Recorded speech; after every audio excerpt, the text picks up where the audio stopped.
We are born free. And we will die free. The time in between, though, that's complicated.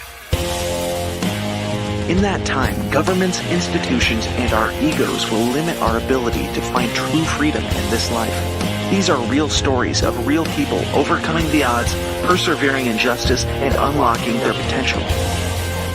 Welcome to Finding Freedom. Here's your host, John Oderman.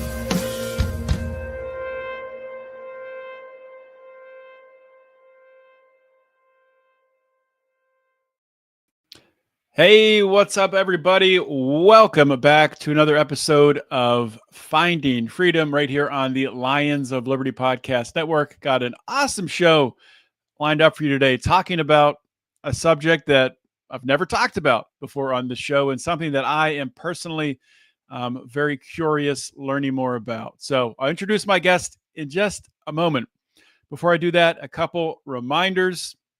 For those of you who've been following along the developments and announcements here at Lions of Liberty over the past couple weeks, we are bringing on a new member of Lions of Liberty starting in May, Lou Perez. We're also going to have a new show starting in May on our main feed. That'll include myself, Brian, and Lou. And also tease this, we also have one more announcement coming, but I can't share that with you yet today. So for those of you watching live, thank you for watching live. If you are, this is, of course, Friday, April 18th, Good Friday. And for those of you listening to the audio when it comes out on Monday, I hope you all had a happy Easter over the weekend. One more note, of course, my favorite coffee. I'm not drinking it today. I'm drinking Panera coffee today because went to see a movie with my daughter and wife before the show. But normally I drink Fox & Sons coffee. Fox & Sons coffee is my favorite roast that my friend Stephen Fox has there at Fox & Sons is the Den Blend Dark. Although my wife's been asking for cold brew. It's finally warming up in Pittsburgh, so probably we'll be switching to cold brew. So we'll try a new flavor and update you on that. You can get 15% off an order of $40 or more at FoxN, that's Fox, the letter N, sons.com, by using code JOHN at checkout. And that is on orders of $40 or more. You get 15% off. So check that out. All right. Let's bring in my guest for today. And my guest is Cory Hanscom. Hopefully I'm saying your name correctly, Cory. I might have butchered that. I apologize if I did. But Cory is a Fractional Chief Marketing Officer. He has a long career in marketing as a marketing executive.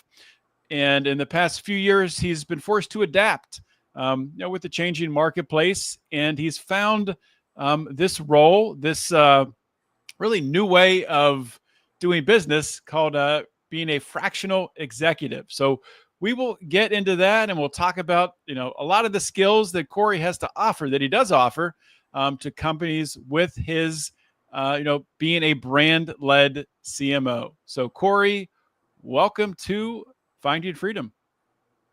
Hello, John. Thank you for having me. Yeah, great to have you here, Cory. And I think first, before we get into talking about what you do and kind of this unique, at least unique for now, unique path that you found being a fractional executive and talk about what that is. Before we do that, if you could just tell my audience a little bit about yourself and a little bit what you're passionate about personally. Absolutely. So I went to art school in Minneapolis and got a product design degree.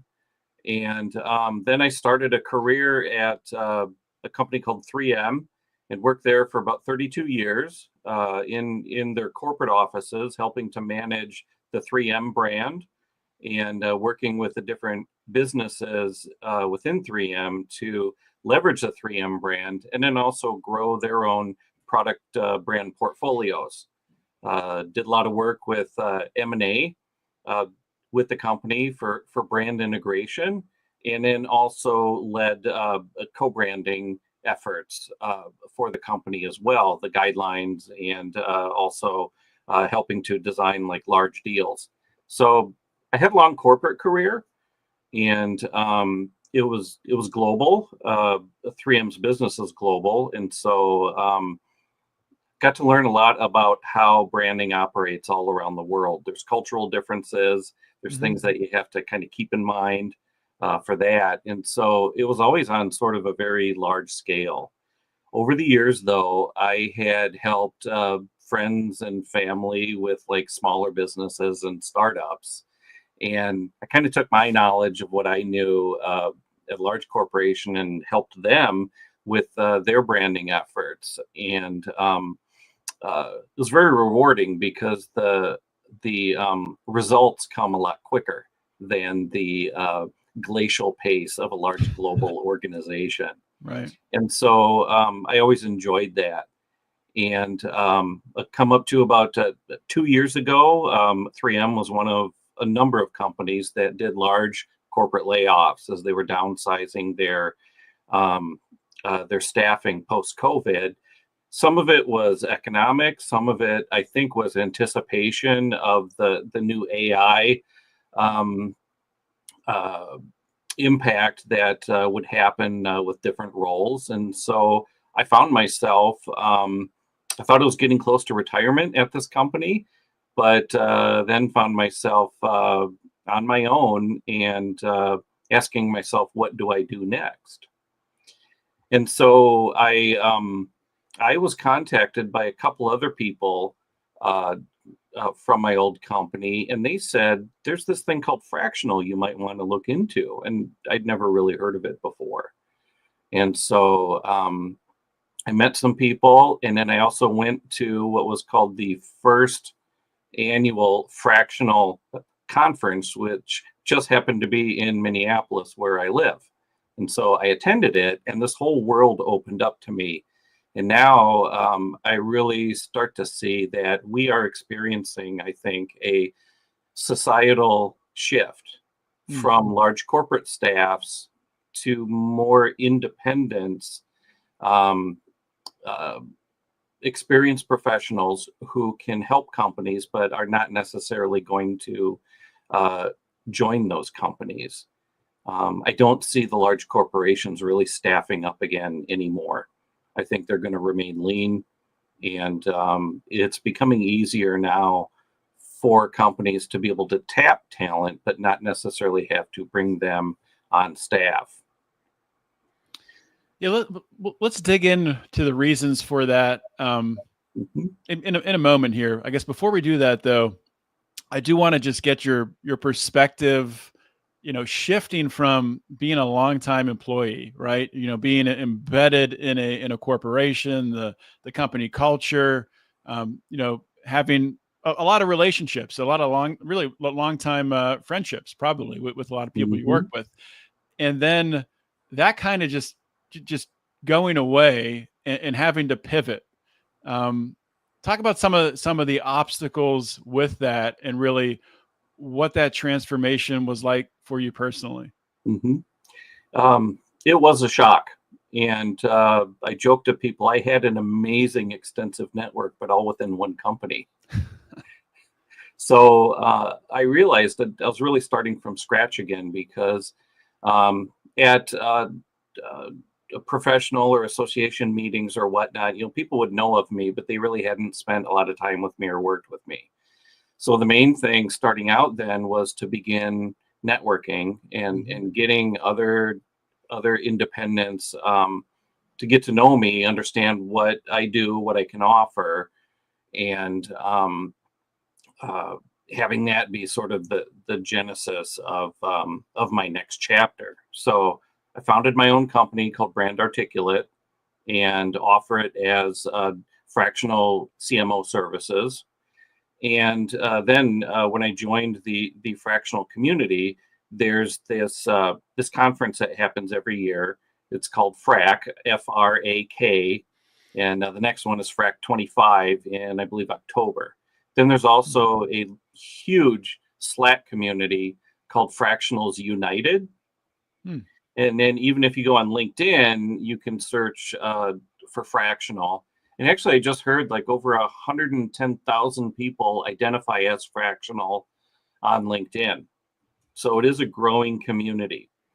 And what I learned was that there's many different types of fractionals. It originally began in finance. So if you think about a small to medium-sized company, they might have a fractional CFO, Chief Financial Officer, who comes in, makes sure the books and the finances of the company look good, are following their particular growth strategy or where they are as a company, but they don't have to be there on site as full-time staff. And so if you're fractional, you divide your time between multiple companies, and you provide your leadership experience and insights to them, but they may not be large enough yet to employ a leader in your particular discipline full time. So there's fractional chief operations officers, fractional technology officers, fractional chief marketing officers like myself, sales officers, any large discipline, or you could almost think department within a company, there can be a fractional role there. And it's typically for companies who, again, are not large enough to hire a full-time leader, but they can certainly benefit from a part-time leader in order to help them get to that next level to where they can grow and possibly employ full-time someone in that discipline. It's really interesting to me personally, because we talked offline before this show, and I shared some of my story with you, and of course my audience is very familiar, as I've been transparent over the past several months here. Leaving my corporate job, getting laid off, which I hate that term, laid off. It really, I'm not sure why, but I don't think it really captures the essence of what's happened.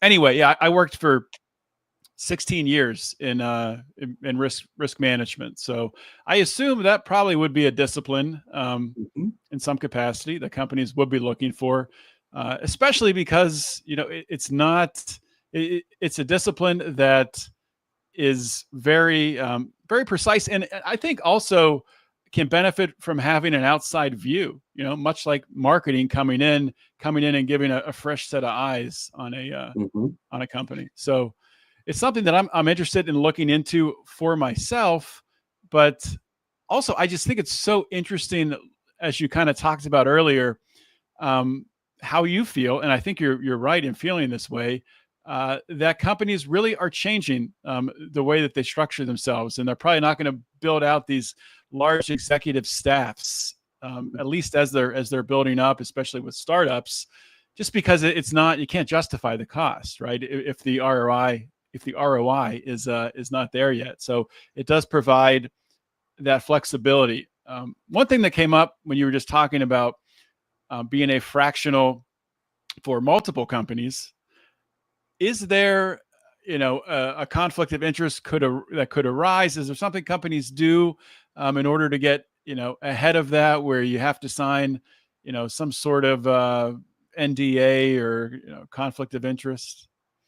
Absolutely. NDAs are part of the contracts, and you bear that responsibility to guard your client data. Obviously, not share data from one client to the next. Absolutely. So an NDA would be a part of any agreement. Right. One thing that I wanted to mention was if you're what we call fractionally curious, then there's fractionally committed. Okay. But if you're fractionally curious, you can reach out to, as I said, like Fractionals United. Also, this Frac group has a sort of training or coaching group called Voyager U. It's led by a gentleman named John Arms. You can search him on LinkedIn.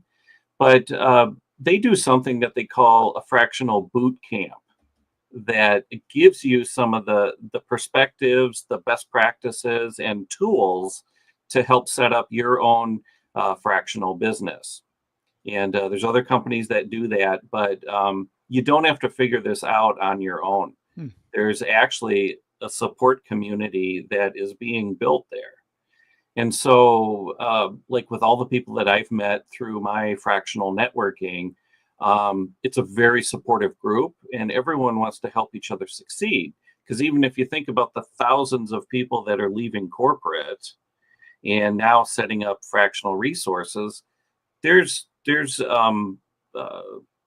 20 million small to medium-sized businesses in the country. Okay, and 5 million new businesses are being created every year. There's more than enough clients who can benefit from a fractional and can help each fractional to build a thriving business. You don't need hundreds of clients. You may need only up to 3, 4, or 5 of them. How many hours in the week can you parse out? Right. So you're not thinking quantity, think quality. And then you can combine, with your own ideal customer profile, who do you want to help? Who are you uniquely qualified or experienced to be able to help? And then find that niche and really go after it. There's manufacturers, there's service companies, there's even like practitioners, like a dentist's office or something like that. And as they start to build their practice, every business is trying to figure out how to get to the next level. They maybe have plateaued in sales or growth with the things that they're doing now, and they're just trying to figure out, what do we do differently in order to break through and get to that next level? Or they're sort of sitting back and they're seeing themselves missing out to the competition, and they're trying to figure out why and what can we do to sort of leapfrog back into that leadership position. And as you said, oftentimes it's just that outside perspective that can come in, ask some of the questions, figure out what's going on, and then be able to create a road path. Now, a lot of people ask, what's the difference between a fractional and a consultant? That's a good question. Yeah. A consultant is brought in for like a particular project. They hand off their deliverables and then they leave. Okay.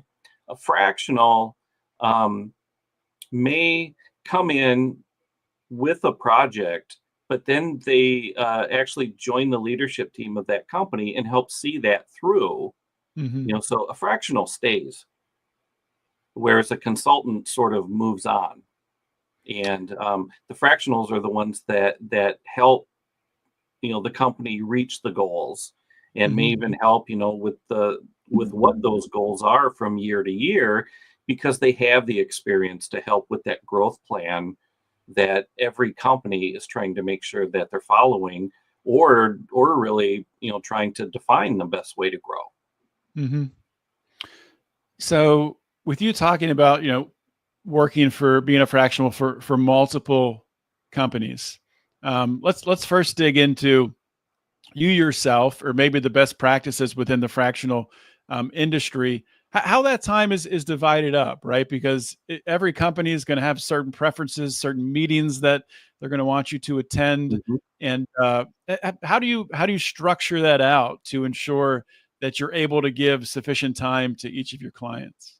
That's a great question. And it's actually fluid from situation to situation.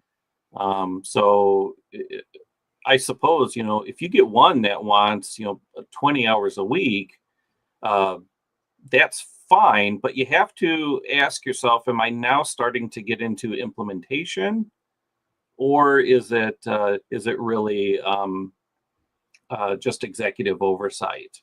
So, developing strategy, building consensus in the C-suite, and then also making sure that the performance indicators are identified and then being met.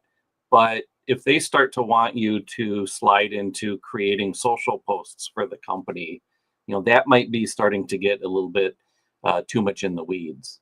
Mm-hmm. So you just have to look at the situation and, determine how much time you want to give to each. And it may be, I mean, if you do a great job for a company, they may want to bring you in full time. And then that's a whole other decision, that you might want to make. Because it's like, what if it lasts 2 years and then, either you or the company decides to move on? Then you realize your practice sort of died because you dedicated yourself, to one company. So I think it's something that Right. you have to decide. Now, that being said, when you look at those total hours in a week that you want to work, part of it has to be carved out for your business to be able to do business development, to do the networking, either online or at events. You have to make sure that you are carving out that time to build your business as well. And that's, I think that's probably easier said than done in this culture we live in today, where in corporate, there's this expectation that, you send an email, you're going to get a reply right away. That if it's in the evening or whatever, I think, I mean, it's something that a lot of corporations get used to, especially when you start to get involved with startup culture, right? So Mhm. it can be tough to draw those lines, right? To say this is when I'm available, this is when I'm not. Absolutely. Yeah, I'm working with a startup right now called Orchestrate that helps smaller companies with business development, and it's an Mhm. AI SaaS company, and it's really exciting. But we've all made the commitment that we will be available at any given time, but it's with an understanding that everyone wants to make that commitment to make this happen. It's not just an abusive boss, Mhm. needing people at their beck and call 24/7. So again, being able to read the situation, being comfortable with what you want to commit to in that particular situation is important. And what's nice is that as a fractional, you have that agency to make those decisions. Getting back to the theme of this show, finding freedom. John Arms has a phrase that he uses when he's talking about fractionals, and he calls it self sovereignty, Mm. where instead of, you know, after a decade, 2 decades in one company, in a way, in a part, they kind of own you or they expect to own you, Yeah. or, the opportunity cost for leaving may not be worth the benefits. And so, you might even start to lower your expectations or your dreams because it's like, oh, it's a reliable corporate check. And, if I Yeah. just play their game, they'll keep me employed and I'll just be able to sort of roll along. So uh, if you value self sovereignty and having your own agency for, I don't mean agency like a company, but self agency, the ability to choose your own destiny. Mhm. It comes with risk and it comes with effort, but the rewards can also be very significant. And as I said, you don't have to do it alone.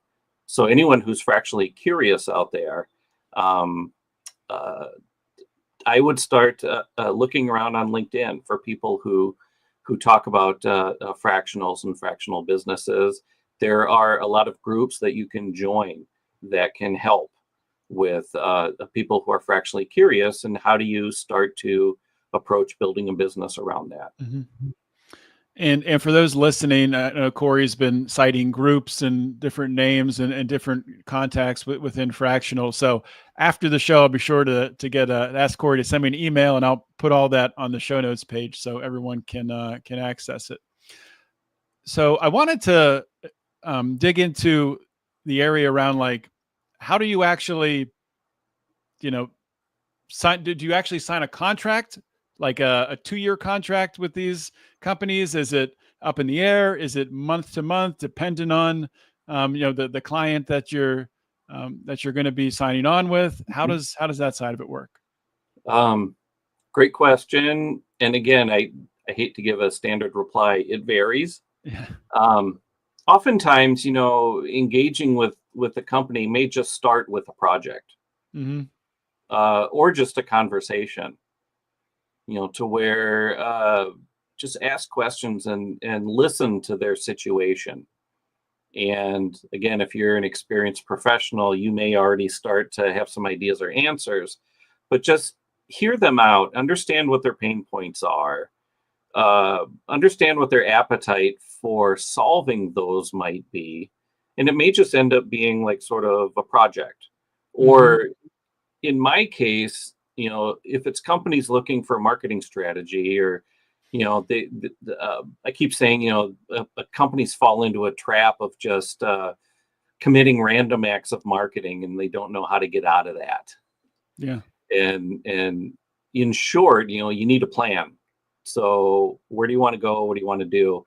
And in my case, I will typically propose sort of a 60-day engagement that turns into marketing assessment, developing a plan, developing a marketing strategy, and then offering to stay on in order to help see that through. Because at the end of that 60-day engagement, you're going to have direction, you're going to have goals, and then you're also going to have a big to-do list. And so the question is, who's going to do those items? They may have some existing resources. Every company's got a web guy, or someone that might help with a little bit of social posting or whatnot, or the print shop that makes their sales flyers. I'm more than happy to work with their existing resources, or if we've felt that they've outgrown them, I can also recommend some marketing activation resources as well. But to look at that to-do list over the next 12 months, that is really going to move the needle for them. They will often ask you to stay on, and then that's where you can talk about, I can parse out 10 hours a week or so, and then you can start to talk about like a retainer at that point. Mm-hmm. Yeah, one obstacle. So I think it's great that you talked about like there's a community that can kind of show you how to set things up, set up your business entity right. Really, how you overcome some of the maybe the common obstacles that would hold people back from doing this. People think, how am I going to get health insurance? Just things like that really stop people from exploring opportunities like this. So Yep. can you share your experience with that, and maybe how you've set some of those things up? Absolutely. Luckily, I went on my wife's health insurance. Mm-hmm. We used to be on mine, so that was easy to check off. But there are resources out there that can help with getting insurance or benefits. I did join a group called Legal Shield, who help small businesses with legal resources, and they also they have a package that helps with personal legal resources as well as business, and it's a small monthly fee. If you ever have a problem or an issue, you can contact them, and they will assign a lawyer to you and help you through. So that's an important component to having your own professional services business, is having Mm-hmm. that legal support. And then what's nice is there's a whole number of tools that were born out of COVID, video conferencing, Zoom, note takers like Fathom or Firefly, and then other things helping with business development. There's in sales, there's CRM tools that are out there that people can use to start to manage their customers and their customer relationships. There are other companies that help with like social posting and marketing automation. Mm-hmm. And then again, this one that I'm working with, Orchestrate, is it's an AI that is aimed at improving you, the user, in your storytelling, value proposition, Interesting. selling, negotiating. And it's a guide, it's a coach, And it's just amazing. I use it daily for all my writing and also for building my own story and the way that I express myself. I can take that content and then put it into other products like Apollo, to do like email campaigns, or there's Buffer for being able to manage your social postings on a calendar. So there's a lot of great tools out there that I don't have to become an expert in, some of these different areas, because I don't have time for that. My time I want to dedicate to delivering value for my clients in those billable hours. So business development does seem to be a very daunting prospect when you think about all the things you have to do. But again, there's help out there. And the things like Voyager U Boot Camp start to address those things and can offer up some tools for you to try. That's really interesting. So you talked about a little bit how you see the future unfolding with probably less, these companies, corporations, less companies building out, these full-time, corporate suites. But I'm curious as to what you think about the future of Fractional with regards to, specialists, engineers, people working on projects, project managers. Do you foresee Fractional kind of getting down into, more of the, for lack of a better term, like the worker bee parts of an organization? I don't think it's going to drive down that low. Do you remember that phrase, the gig economy? Yeah. So I think you can maybe stratify the remote part-time worker thing into two levels. There's the people that normally occupy the gig economy, the people that do or activate the strategy. And then there's the leadership component that drive the strategy and work with, the CEO or the owners of the company. And so I think Fractional works better for that executive level, where people really need to tap that, multi-decade expertise, but they can't afford them full time. But if they have a project, they can, look at kind of bidding it out and maybe forming virtual teams to make something happen. I think with the tools that are out there with like Basecamp and Figma and a lot of these other collaboration software, that's going to allow people who do activation to be able to take on jobs, see them through, but then probably move on to the next thing. There's not that longer term commitment that a Fractional might do. So they'll be more project to project. And a Fractional role might be, 18 months, possibly 2 years. In a way, the goal is to try to work yourself out of a job, because that meant that the company grew, to a point to where maybe they can hire a full-time CMO. That makes sense. And it actually feels very natural to me, because the work that I did in 3M, as I said, I worked in corporate, but then I bounced around the whole company in the different product divisions, helping them with branding and marketing, with situations that I was very experienced in, but oftentimes it might be a first in a career or once in a career situation. Like I said, I did M&A work. I'd been through over 85 acquisitions for the company. And, they happen in medical and aerospace and automotive and construction. And so those business teams may have never done an acquisition yet. So I can come in with a whole process. I've seen the pitfalls, I've seen the best practices. And so I can just kind of come in and be able to help them through that process. And so that's the value that a Fractional can bring to a company who's facing some of these things. Maybe it's they became very popular in their own like region or country, but now they want to go international. There's ways to be able to do that an experienced person can help with, that maybe even their own marketing agencies or resources haven't dealt with before. Yeah.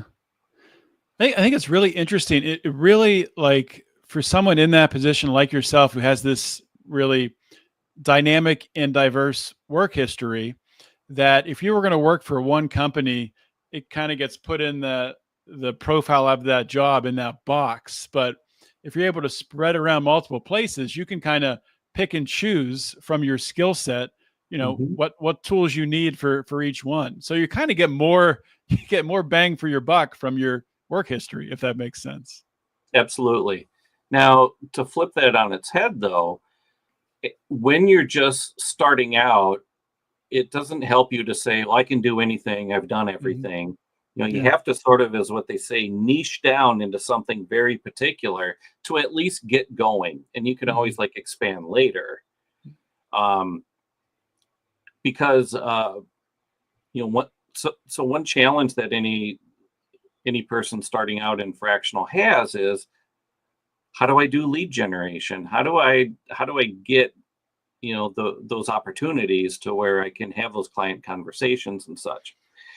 And so when I went to that first frac conference, that was my main question, was how do fractionals generate leads? And all of the speakers, all of the very experienced fractionals, they said they get the most leads through referrals from either their existing network of people that know them, but then from other fractionals. Mm. So imagine if like a fractional uh, uh, sales leader would come into a company and they see that actually the company doesn't have the best marketing strategy. They can say, hey, I see a few, foundational things here. I know a guy that you guys might want to talk to. So talk to Cory about marketing and branding. Or or likewise, if I see someone who has technology issues or supply chain even or sales issues, I might know other people that can come in and be able to help with them. So referrals amongst fractionals is really big. Now the key challenge there though is that you have to be referable. Mhm. So let me run this scenario to you. You're at a company and I've been brought in for a particular role, and I see that you need some sales help. I might say, I know a guy, Jack, that you can talk to. He does everything. It's like, that's not really meaningful. That's everything. Yeah. Yeah. So, in order for you to be referable, you have to have something that clicks in your referrer's mind that they can recall. They can say, "Oh, Cory would be perfect in that." You Mhm. know, so it's got to be a nugget that people can remember, Where it, and it that solves really a specific problem, maybe not a specific problem, but a problematic area, right, within a company. Yeah. exactly. Hmm. Because then the light bulb goes off, and then they remember you. Yeah, that makes a lot of So sense. Yeah. So it's really, it's self-branding, right? I mean, it's yeah, it's really, being a CMO like yourself, it's that own, developing your own personal brand. So people hmm remember you when that problem comes up, is the person who can solve it. yep. Very And cool. so that is actually what a lot of these fractional groups that meet periodically help each other with. Hmm. They'll do a round robin, or one meeting a month is everyone has to stand up and give their elevator pitch or your 2-minute speech, and then we'll all give feedback on it. And a lot of it is around that referability, or did you niche down enough to where you sound credible and committed and the best choice Hmm. for that situation. Very cool.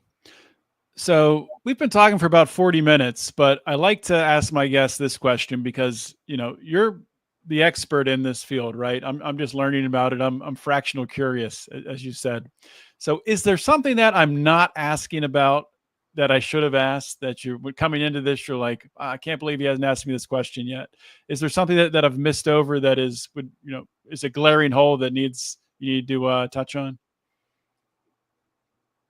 Great question. The main thing I had brought up was that thing about referability. I wanted to make sure that I got that in there. The other thing is, it really seems like LinkedIn is the place where people connect, where you can find information on Fractional. And it's also it's the best place for people to start to get to know you, in a way, what you stand for. And, you can share on LinkedIn how you would approach, your value to your customers. Maybe you have like a specific process that you'd want to share. Another thing is, and this is a layer that I always try to add in, it kind of gets that referability. So there's thousands of people like me that do marketing. And so is there one more layer then that you could add in? And we call that, what's your superpower? So that, and that may be the thing that people remember,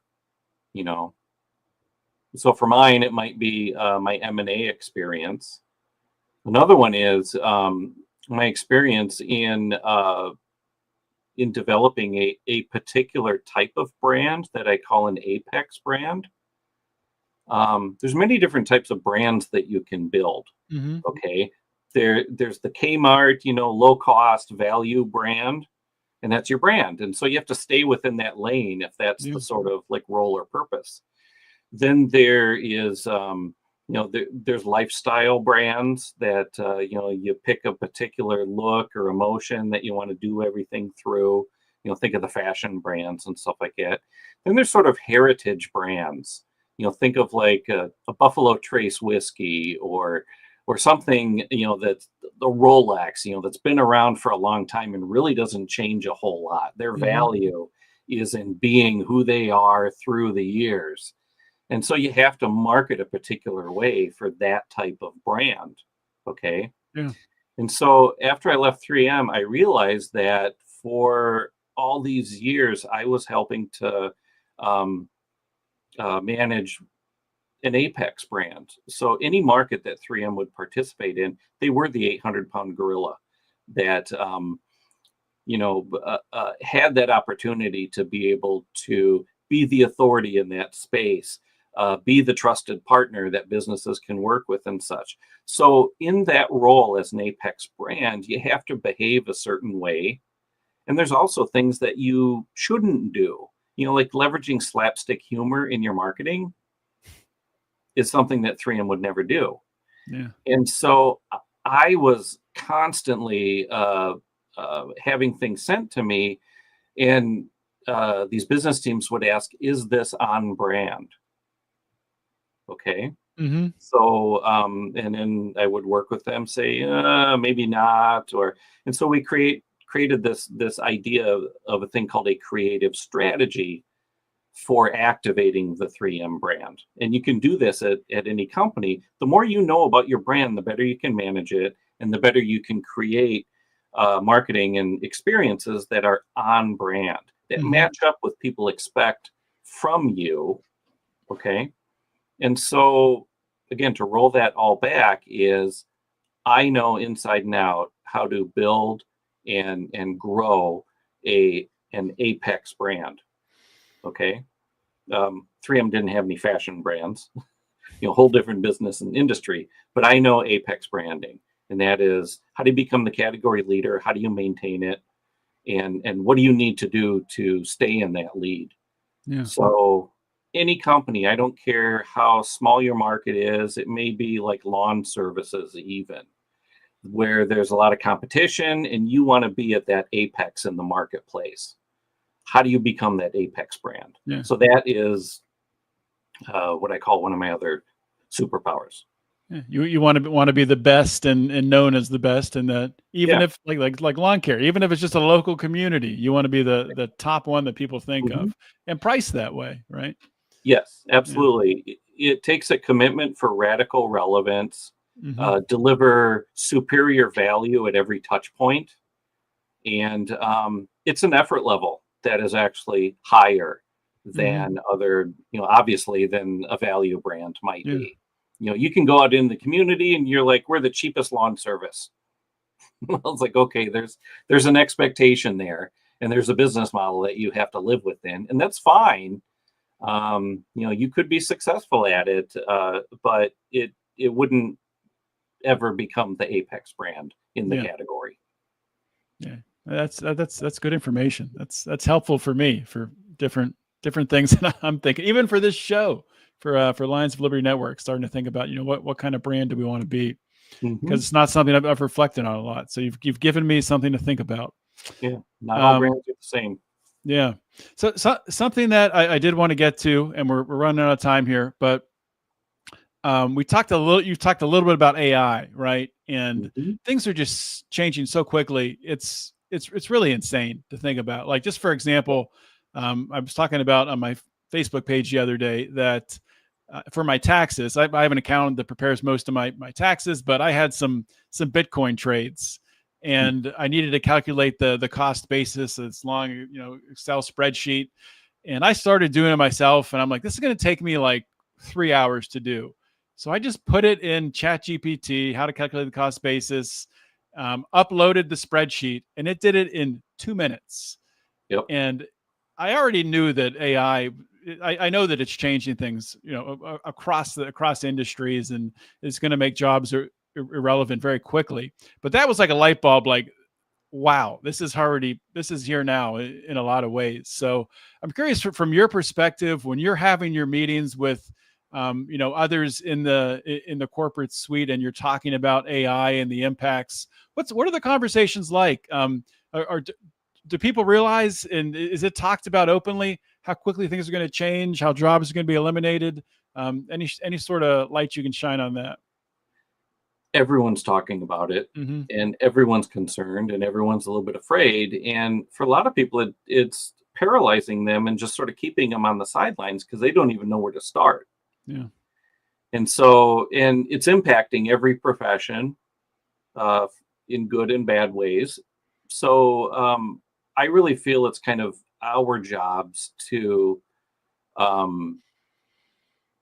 help these companies through, at least getting through, the next a year or two, by adopting AI appropriately where it makes sense. But you're not going to teach the owner or teach the CEO how to do prompting. You just have to, I think, help them with a roadmap for how it can be integrated into their company.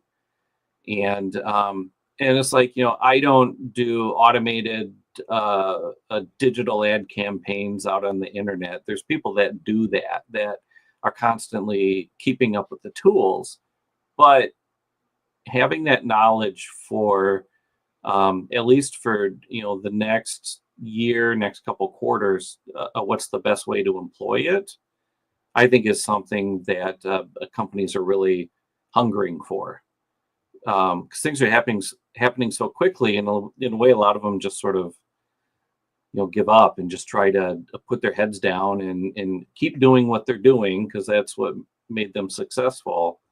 But yeah, there is at the back of their head that acknowledgement that big changes are coming.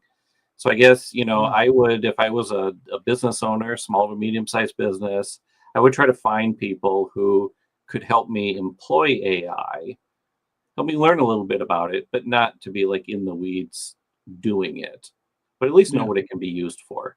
Right now it's a tool that people use, and they're saying right now, people have the fear, is my job going to be replaced by AI? No, but it's going to be replaced by someone using AI. So, you got to get familiar with it. Again, if you're at that activation level, absolutely. But from a leadership standpoint, you just have to sort of understand the chess pieces on the board, or start talking to someone who understands those chess pieces on the board. And then that can help you navigate things. Yeah, because if not, I mean, it will pass companies by, and they'll be left in the dust without a doubt. And I'm sure many will, because as well as I, with these large corporations, if they're stubborn, they don't want to change, they're not going to. So absolutely. Yeah. And I've really